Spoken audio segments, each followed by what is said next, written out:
A misfit is one who's uncomfortable with his or her surroundings and is seen to be disturbingly different than others.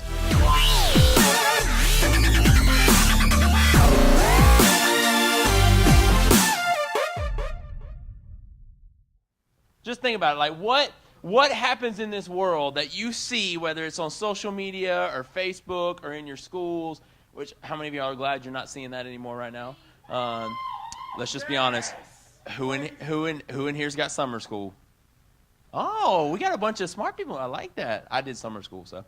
But what makes you uncomfortable with your life, all right? What, not just that, but what bothers you the most? And I'm not saying like, man, that's just my pet peeve, like when people don't show up on time or don't do this. Like, what bothers you the most about life? The other thing about what is it in your own life that bothers you? Maybe it's something you do, something you experience, something you see, but what is it in your own life that bothers you? Now, when you take all those things together, those things that bother you, that make you uncomfortable, guys, I got a serious question. Are you the type of person that does something about it, or are you the type of person that just leaves it?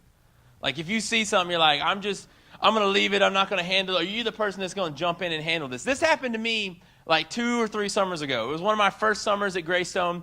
I was working on a little bitty pool. We have 2 pools, and I was helping some lifeguards do some stuff. We had a brand new lifeguard, first year. She's like 15, 16 years old, never lifeguarded. Guys, first night on the job. All right, she's kind of timid, kind of quiet, sitting in the guard stand. I'm over here, and I hear somebody yelling at her, like yelling and screaming. Here's the situation. So at our pool, we have all these lanes, and we tell people, hey, these are only for lap swimmers. This is for your play area. She had a daughter and a son, it was her and her son that were in the pool. They were in one of those lanes, and she said, hey, ma'am, I just need you to move from this lane to here, 1 foot. From here to here, like, can you move on the other side of this lane? We saved this for lap swimmers. This lady just guys, she went off. Like, she went nuts on her. I hear her yelling and screaming, ask her to move, all these things. I hear her start claiming all this stuff about the girl in the stand, that she's being rude and racist and all this. Like, she's yelling all, just crazy stuff. This lady is not from our country. She came from India. So she's yelling and she's screaming at her. So I'm like, well, let me go interject. Let me go help her. So I walk over, guys. And I walk over to her, I'm like, ma'am, I'm the aquatics director. Can I help you? And she's just like, do you know what she's doing to me? She's making me move. She's yelling. She's wanting me to do this. I'm like, I understand. Like, 1 foot. She just needs you to move on the other side of this lane. We don't do this. And first and foremost, you are not allowed to look at me. You are not allowed to look at me. I'm like, I don't know where am I supposed to look? Like, what am I supposed to?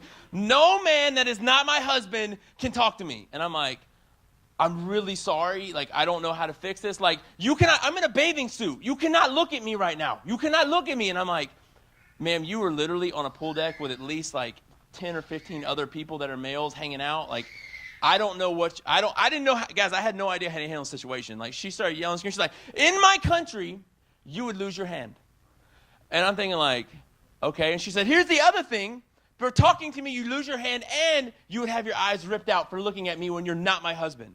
And I'm thinking like, well, this escalated quite quickly.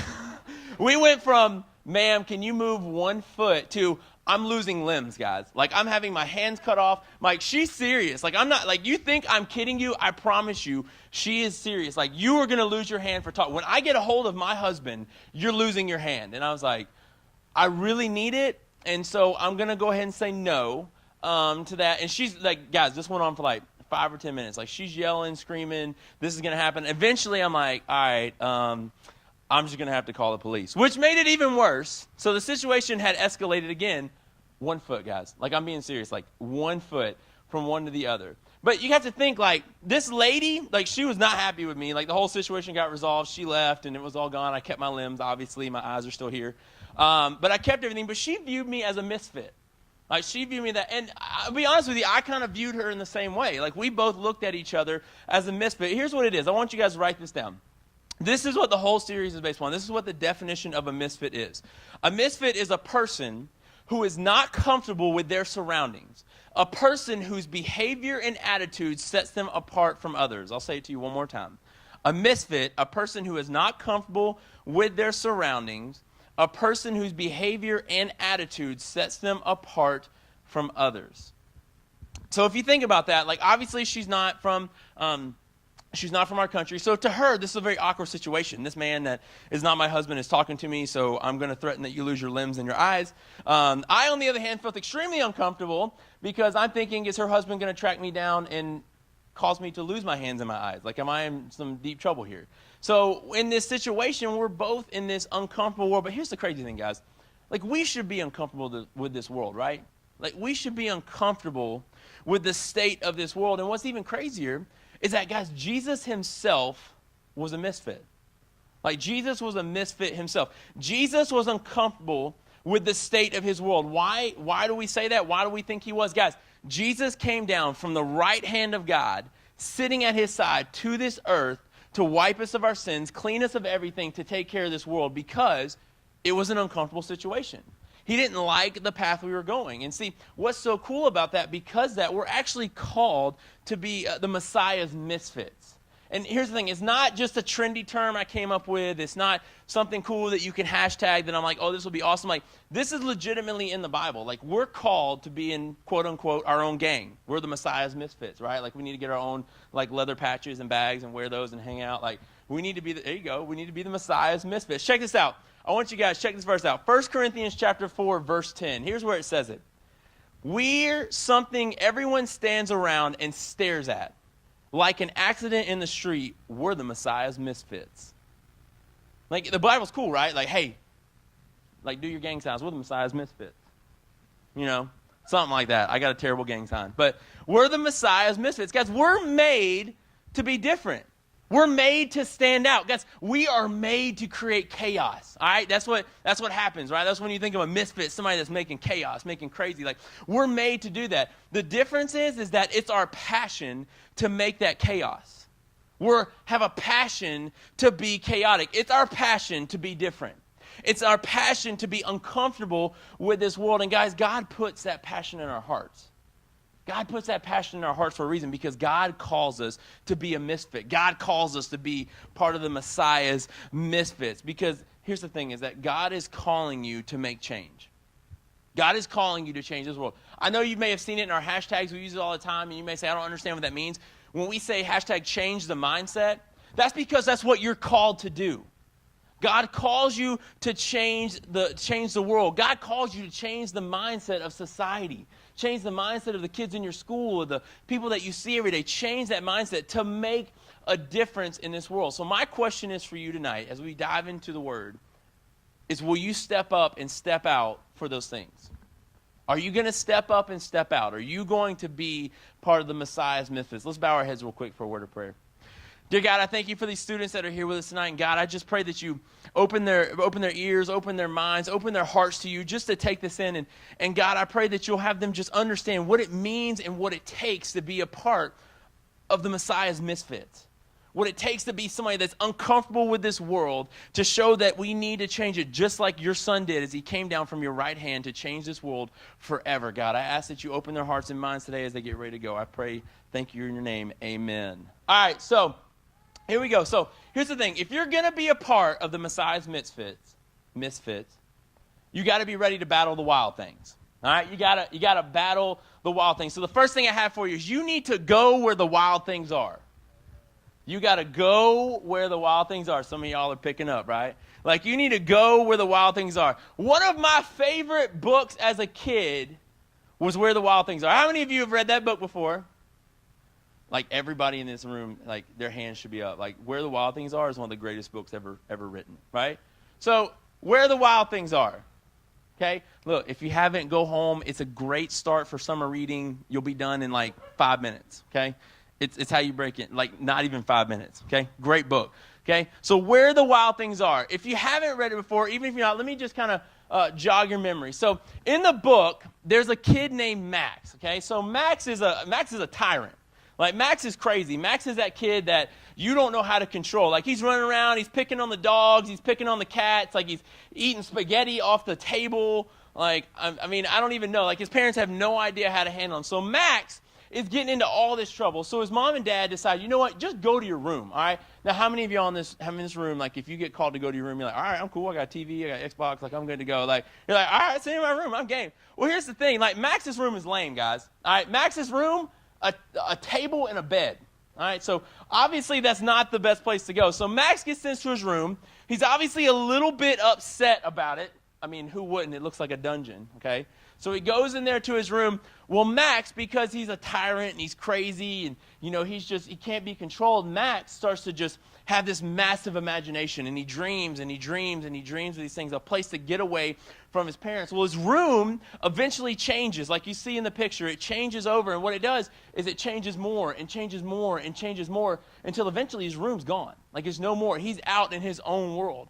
Well, right outside this world that he has is this lake that appears. So Max hops on this boat, and he just goes on this boat. Like he's just sailing for something, looking for something, and he's on it for days and days and days until Max finally comes to an island, like a random island out of nowhere. And as he gets to this island, he finds the wild things, right? Like he finds these monsters. In the book, it talks about how they snarl and they garl at Max, and they look angry and mad and scary, and they get off and they're just screaming at him as he's there. Well, here's the cool part. Max, being the beast that he is, steps off the boat, puts his hand in the air and says, "Be still." That's it, 2 words. Be still. So the wild things have no idea how to handle it. They don't know what to do. And they just kind of give in. They end up making Max king, right? So he runs around the island. He's king of the wild things, and he's a wild thing himself. They got a crown for him. They're all listening to him and bowing down to him. But what's so cool about that is simply, that's all he said. Like, Max went where the wild things were. Like, Max went there, and all he said is be still. Be still. And what's so crazy is, much like Max's world, I think our world's out of control. Like, our world is just crazy. I mean, think about this, guys. How easy is it to get offended these days? Like, it's so easy to be offended by anything. You can get offended by simple stuff. Even anything that's said, you can get offended by. What's even crazier than that, think about things like now. Like, everybody knows this whole, like, gender-neutral thing is going on, okay? The bathrooms, they're fighting for gender-neutral bathrooms in elementary schools. Like, not department stores, not like elementary schools, kindergartens. They're fighting. In your mind, you're thinking, like, these kids have no idea, like, picking bathrooms. Like, half of them are walking into the girls because they just have no idea. They can't read. All right, so they're just going into these. So how crazy is that? We live in a world that they're fighting for elementary schools to have gender-neutral bathrooms. Here's the other thing. We praise athletes and give them the highest praise for getting themselves into rehab and getting out. Like, we give them praise like, oh my gosh, and I'm not trying to downplay anything, like, that's awesome, changing your life, but we praise them more than we praise our athletes that praise God. Because you have an athlete that bows down and points to the sky and praises to God, he gets condemned. Like, look at people like Tim Tebow or even Steph Curry. Like, Steph Curry's at the top of the world. He's starting the finals tomorrow night for the second time in a year. Chef Curry doing work, and all the media does is downplay him. All they talk about is how bad Steph Curry is, because all he can do is shoot a three-pointer. Let me tell you guys, I can't shoot a three-pointer. He's never going to hit the net, all right? But they give him a hard time because of who he is, because of what he stands for. Steph Curry's a well-known Christian and stands up for that. Did you know that there's actually universities that have chaplains assigned to their sports teams that are being removed because of outside nonprofit organizations say, hey, we don't like that. Like, we don't like the fact that you have a chaplain for the team. We don't, even though the students are not forced to go to anything, they're making it. And then so the universities are saying, hey, this outside organization that has nothing to do with us, we're gonna have to let you go. We can't do this. I mean, how crazy is that, to think that an outside organization that has nothing to do with a school can handle it? Here's what's even cool. This past week, Landon Bentley was the valedictorian. Let's give it up for Landon. I know he's not here tonight, but let's give it up for Landon so when he's watching. So here's what he said. This is cool. We put this, and I wrote it down in his quote, and I love this. Guys, we live in a world where alike, all right, like alike, on Facebook, Instagram, Twitter, is much more important than a actual compliment. Like somebody who walks up to you and says, hey, great job tonight. I like, we don't take enough effort into an actual compliment as we do as like, hey man, I got 1,500 likes on that picture. Hey, all these people retweeted my tweet or did this and that. Like, that's the world that we live in. And you want to know why the world's that way? You want to know why we deal with that? Because, I mean, really, it's any of us. We haven't stepped up and taken our hand and extended it and said, be still. Because the world is the wild things. We haven't stepped up, put our hand up and said, be still. I'm here. I'm going to handle this. I'm going to help fight this. I want to tell you, I've been reading a book by Larry Stockstill, and it's called The Remnant. And here's what he said. I thought this was I mean, it was pretty true what he's saying. Here's what he's saying is that it's amazing to me that as our churches grow larger, our nation seemingly grows darker morally. What that says to me is that we live in a world where we talk about, hey, I have this many people that come to my church, and this many people did this, and this many people did that, and this and that. But how is it if we publicly are showing that our churches are still growing? Why is the world still getting darker? Like, why are we not seeing change in the world? And that's because we've yet to stand up for the wild things. That's because we've yet to stand up against them. So here's the thing. Here's your second point. If you're going to go where the wild things are, and sometimes this actually is the hardest part, you need to face the wild things. You got to face the wild things. Now, here's the cool, is that the most well-known person in the world to face the wild things would be David, okay? David from the Bible, he's one of my favorite characters. He's not even a character, I mean, he's a real person, like he was there.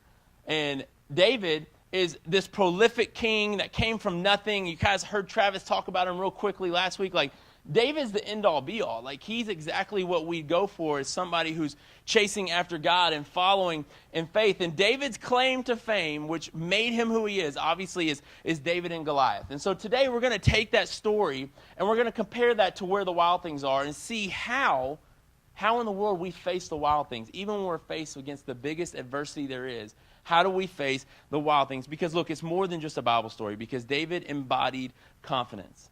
And the cool thing about David is, guys, he's just a simple person like you and I. He's just a simple shepherd boy who was told to do something by his father, and then the next thing you know, he's over here trying to save the Israelite army from the Philistines.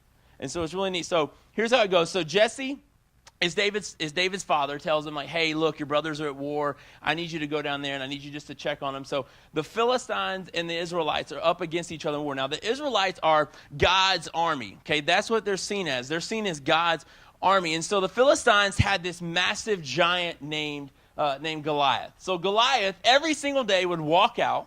He spoke for the entire army and would say, I need somebody to challenge me. And it was ridiculous because, guys, it was more of just like a glorified face-off. Like, you have two massive armies just staring at each other. Like, I told somebody, it reminded me of like North and South Korea. They're just standing at each other, waiting for somebody to make the first move. Like, nobody's doing anything. Like, they're just looking at each other. So he'd walk out every single day, make the claim, hey, I'm here, face me. Who wants to fight me? None of the Israelites, he's probably talking to this guy. Like, I'm not doing it. Like, I'm not fighting him. Like, there's no way that dude's like 7 or 8 feet tall. I'm not going down there. I'm going to wait for the next person to do it. And so they were just scared to fight him. And so even though they did all that in this glorified standoff, David comes down, gives his brother the food that his brother says, and David's just confused. David in mind, he's like, hey, my dad said there's a war going on. Like, there's fighting. Like, first and foremost, why am I bringing food to my brothers who aren't doing anything but staring at another army? Like, they're not even fighting. They're just looking at each other. Like, why do you need me to come down here and bring you anything extra? And then the second thing that David kind of looks at, because he's confused, he's like, why in the world are you allowing this person to question our God? Like, why would you let this massive man question our God? We're God's army. We're here because God brought us here, and we're letting this giant scare us and face our army and keep us from doing anything. But see, David's a misfit. David is, because David's uncomfortable with the situation. David's uncomfortable with what's going on. David's uncomfortable with the fact that nobody wants to do anything, and they're allowing this giant to make their army look bad, make their God look bad. And what's crazy is because knowing in his mind, he's like, you guys are just scared. You guys are scared of this guy. And guys, fear holds us captive. Like, fear keeps us from everything. Did you know that fear can keep you from doing what God called you to do? Like, God called the army there for the Israelites, and they won't do anything because they're scared of Goliath. So fear keeps you from doing things. Fear is going to test you. Fear is going to test your faith. What are you going to do when God calls you? What are you going to do when God calls you to a time that kind of scares you or you're not ready to do? Fear allows the wild things to take over this world. Fear allows the wild things to take over everything because we're not doing anything to tame them. Guys, fear also alters our perception of what God is trying to do in our lives. Here's what you need to understand about the fact about fear and perception, is that you cannot receive what you do not perceive. You cannot receive what you do not perceive. So if you allow fear to overtake your life when it comes to facing the wild things, if you allow fear to come out, it alters your perception. You're like, no, there's nothing there. Like, we're good. Like, I mean, I think God's just confused. Like, there's nothing going on. There's nothing that's here because you've allowed that to change. So when we allow fear to enter our lives, we're just letting the wild things roam free. We're just letting the wild things just take over. Joshua chapter 1, verse 9, here's what it talks about God says we need to do when it comes to fearing things. When it comes to fearing the wild things, he says, this is my commandment. Be strong and courageous. Do not be afraid or discouraged, for the Lord your God is wherever you go. The Lord your God is wherever you go. So what that means is that, guys, God is always going to be with you even when you're facing the wild things. Have you ever seen that movie where the hero comes up and he's like, yeah, we're big and bad. We're going to take you on. We got you. We ain't scared of you. And like nobody says anything, and he looks behind him and like nobody's there. Like that's not going to happen with God. Like God, you're not going to walk up to somebody like, you know what? I'm not scared of you. God's with me. I'm here. You're going to turn around. God's going to be standing right there with you. God's got your back. He's going to be there when it comes to facing the wild things. So if you're going to go where the wild things are and you're going to face the wild things, the last thing you got to do is, guys, you got to take action against the wild things. You have to take action against the wild things. What that means is just like Max from the story, guys, you got to reach out. When you're faced with those wild things and they're right there in front of you, you got to reach your hand out and say, be still. Be still, you wild beast. I am here and my God is with me. I'm going to go ahead and invite our band up with us. And while our band comes up, I want to finish this real quick with David and Goliath. Here's what he says. So David does that. David decides to take action, right? Like David's going to take action against the wild things. David walks up and he sees that nobody's doing anything. David says, guys, enough is enough. Like if nobody else is going to do something, I'll do it. If nobody else is going to face this giant, then you know what? I'll do it myself. Guys, even his own brothers are giving him a hard time. Like, David, you can't do this, bro. Like, there's no way. Like, you're 3 or 4 feet tall. Okay, you're a midget. You can't handle this, like, 7, 8 foot guy. All right, you're not going to be able to go against him. And what's crazy is David's response is to all of them is, what is with you? Like, what is with you? Like, that's David's response. Like, to all this army, imagine him standing around to all the Israelites looking and says, what is with you? Why won't you go? Like, it's right here. Like, he's sitting here. He's mocking our God. He's making fun of them. Why won't you take any action against them? What is with you guys? And, I mean, I think that should be our response with anything. Even with ourselves, when you're faced with that fear, you're faced that you're not ready to tame the wild thing, say to yourself, like, yo, Adam, what's with you? Like, God's with you. God's got your back. Why don't you go after him? Like, why won't you jump in there? And it even talks about how the king himself was reluctant to send David. Because David tried to go try on all of the armor and everything that the king had to offer. And guys, he was too small. He couldn't wear anything. David said, I can't do this, guys. I can't wear this. I can't have this. I'm going to choose my own thing. What David essentially was saying to the Israelites is that, guys, you have a job description that you're not fulfilling. I don't have the job description, but I'm willing to fill it. You don't have the job description to fight Goliath. But you know what? I'm going to go do it myself. If you guys won't do it, I'll do it. And I mean, guys, sometimes that's where we are in our lives. That's the position that we need to take. Sometimes in your life, you may feel like, Adam, I'm not called to that. That's not my gift. That's not why I'm here. That's not what I'm called to do. Guys, sometimes you just got to do it. Whether you feel like in your heart that's what God calls you to do, if you know that something's not right, if you're uncomfortable with a situation, you're uncomfortable with the way the world appears, if you're uncomfortable with things your friends are saying and what they're doing with, take action on it. Do something about it. It wasn't David's job to fight Goliath. David had nothing but to take some bread and fish to his brothers, and the next thing you know, he's trying to save the entire Israelite army because they're all scared to face the wild things. They're scared to take after him. Guys, you got to step up and step out of your comfort zone. That comfort zone is the most dangerous thing you have for your faith. That's the most dangerous place you can be with your walk with Christ, is to sit in a comfort zone. To do something that you don't want to do. Because, guys, when you step up and step out for what God has anointed you to do, you're going to tame the wild things. You're going to take out the wild things because that's what God calls you to do. And you're going to be able to tame all them. So David chooses his weapon, right? We all know what he chose. He chose his sling and a rock.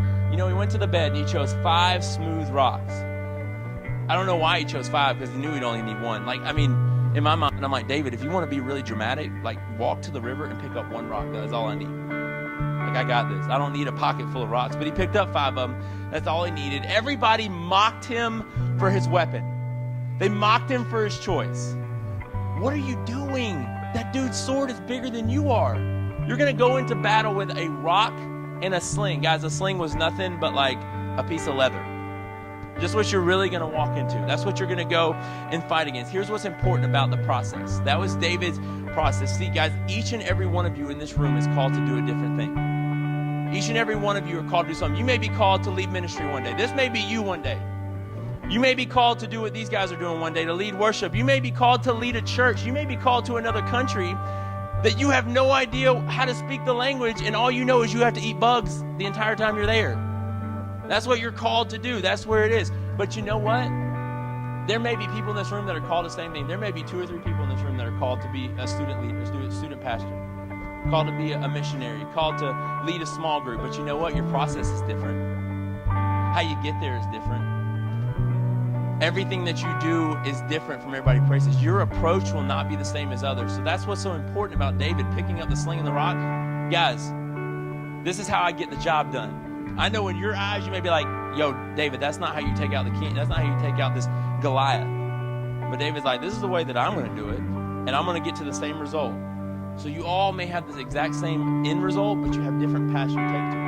That means you may have somebody that nobody else loves, but you choose to love and to show respect to. You may have somebody else in your school or friends that nobody else talks to, but you choose to do it. You may have all these things that you may have somebody that you may be standing up while others are sitting down. That time comes to, you know what, I'm going to stand up against this. I'm not comfortable. I don't like it. But you stand up when others won't even get up and deal with it. Because of your uniqueness, you will be questioned.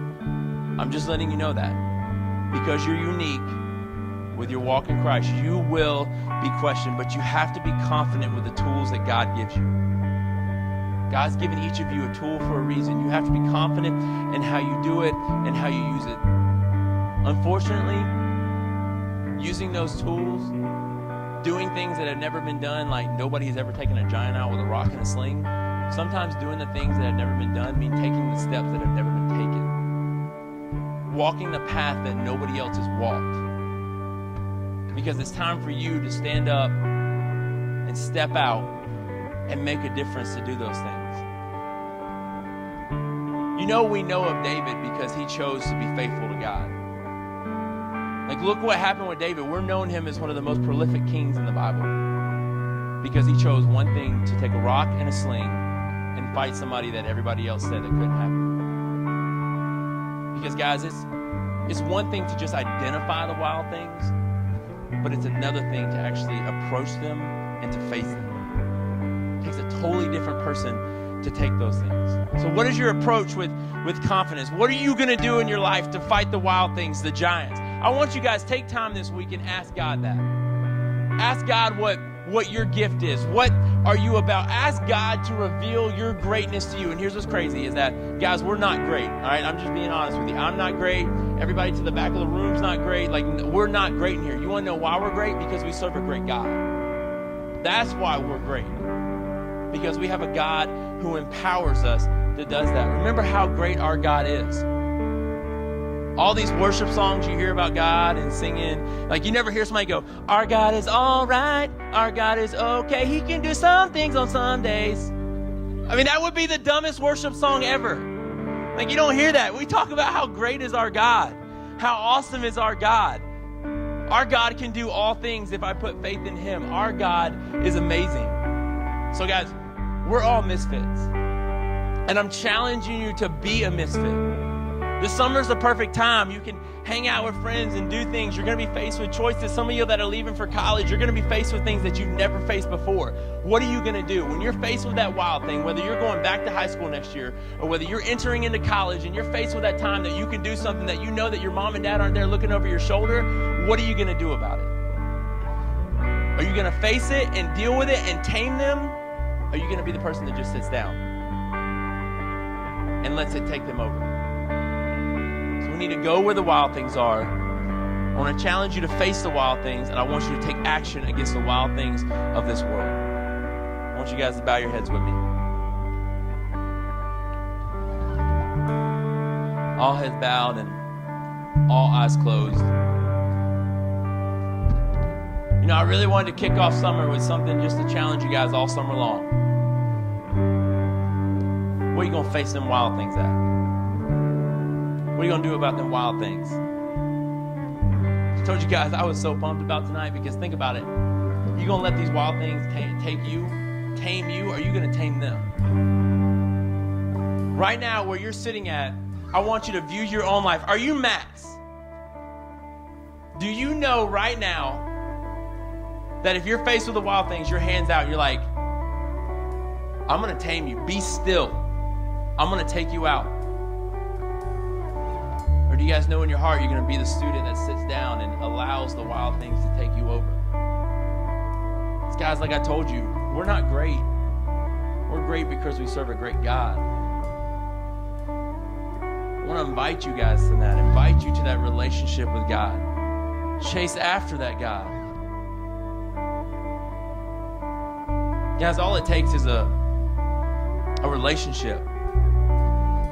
That's what's so awesome about the God we serve. We serve a God who's willing to come down to this earth to serve us. He's not making us go to him.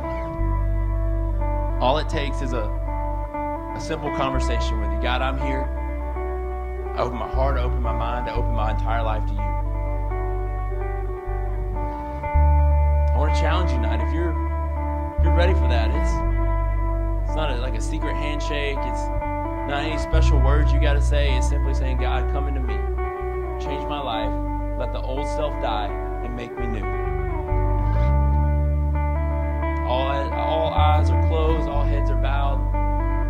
Guys, if you're ready to tame the wild things, I want to challenge you tonight. Just put your hand up. Say, that's me, Adam. I'm ready. Summer's coming. That's awesome. I see your hand. I see that one. I see that one. I see that one. Hands up all over the room, guys. That's amazing. I'm ready to take on summer. I'm ready to tame the wild things. You can put your hands down. That's awesome, guys. Challenge you all summer long. Don't forget that you put your hand up. Don't let it be just a reason that you put your hand up. Chase after all of those wild things this summer. God, I thank you for these students again. I thank you for the time that they give. I thank you for just the effort they give for you, God. And I ask that you, God, prove to them when they come against the wild things, if they step up to them, God, and they say, yo, I'm here. I'm uncomfortable with this. I don't like this situation. I don't like what the world's turning into. I'm here to change it. And God, I ask that when they turn around and look, that you're there. That you're standing right with them. And God, I ask that you use that this summer. Develop a relationship with them. Have a life with them. Teach them to be leaders so others will follow and see that what's so different about that person's life. Why are they not scared of these things? God, we love you. We thank you for everything you do. We thank you for what you're going to do. In your name we pray. Amen.